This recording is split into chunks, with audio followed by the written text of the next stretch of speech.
un petit peu dans le même registre, donc d'Israël, des pays arabes, etc. Et souvent, on a dit, bon, alors l'Algérie fait partie des pays qui aujourd'hui apportent un grand soutien aux Palestiniens, c'est un fait. Et c'est vrai qu'il y a un certain nombre de pays arabes ont été attaqués par Israël, ont subi les foudres d'Israël, et des gens avaient parlé de l'Algérie. Hein, quid des relations entre l'Algérie et Israël. Alors effectivement, l'Algérie a toujours eu une position tiers-mondiste et extrêmement bienveillante à la cause palestinienne. Et comme Israël, eh bien, s'était mis en tête d'attaquer tous les pays qui soutenaient ouvertement les Palestiniens et de façon concrète, eh bien, on s'était posé la question de savoir si la même chose avait eu lieu entre Israël et l'Algérie. Et oui, ça a eu lieu. En tout cas, une volonté israélienne d'attaquer l'Algérie. Et ça se passe en 1988. Ça se passe en 1988, 3 ans après l'attaque israélienne contre le Hamamshot en Tunisie, où il y avait le quartier général palestinien, qui était vraiment terrible, et puis qui avait tué à peu près 55 responsables palestiniens. 55 responsables palestiniens militants de la force 17 principalement. La force 17 qui était un petit peu l'unité d'élite de Yasser Arafat. C'est l'unité qui assurait la protection d'Arafat à Beyrouth pendant les guerres civiles, etc. Et donc ça avait été assez terrible. Quand en 1988, eh bien, les Palestiniens décident de faire leur CNP, le Conseil national palestinien, d'organiser le CNP au cours duquel ils avaient l'intention de déclarer l'État de Palestine, précisément, eh bien, l'idée de continuer à faire ça, évidemment, en Tunisie, était assez malvenue. Et c'est l'Algérie qui s'est proposée. Et alors, il a d'abord été proposé à la Tunisie que l'Algérie assure sa protection et que le CNP ait lieu en Tunisie, mais finalement, c'est une autre option qui a été prise, c'est d'organiser le CNP en Algérie. Et évidemment, Israël n'a rien dit, mais tout le monde s'attendait à ce qu'éventuellement il y ait une attaque israélienne. Alors qu'Israël s'est bien gardé de faire la moindre déclaration. Et dans l'éventualité, eh bien, tout un arsenal a été mis en place, donc on va voir un petit peu.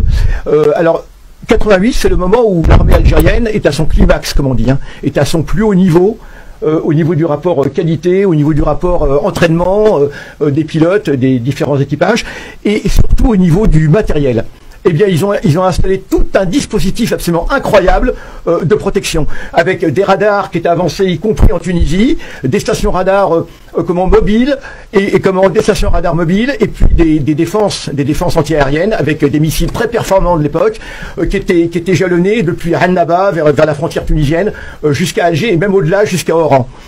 Et avec même les sous-marins étaient de sortie, les 4 sous-marins algériens de l'époque étaient de sortie, des corvettes porteuses de lance-missiles étaient également de sortie, et en plus de toutes ces stations de radar, de ces bases de missiles, avec des missiles très performants, ce qu'il y avait de meilleur à l'époque, hein, des armements soviétiques principalement dans la totalité, eh bien, il y avait également des avions en permanence dans l'air qui assuraient la protection, et notamment les fameux MiG-25 qu'on a vu tout à l'heure, et le MiG-25 à l'époque c'est l'avion le plus rapide du monde. D'ailleurs jusqu'à aujourd'hui, le MiG-25 est un avion, ce qu'on appelle un avion intercepteur.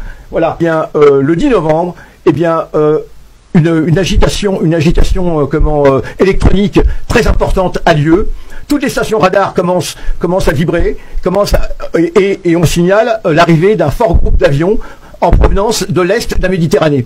Et en même temps, les radars algériens et les services de sécurité algériens captent des communications entre un pilote de Boeing, d'un Boeing civil, et qui s'adresse à une tour de contrôle, je ne sais pas si c'est la Grèce ou autre, et qui dit: est-ce qu'il y a actuellement des manœuvres?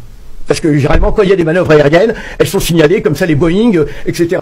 Parce que le Boeing, le commandant de bord, venait de voir des avions armés à proximité de son avion. Et ça, c'est une tactique qui a été utilisée encore l'autre jour contre la Syrie. Israël se sert de vols commerciaux pour se camoufler électroniquement. Absolument.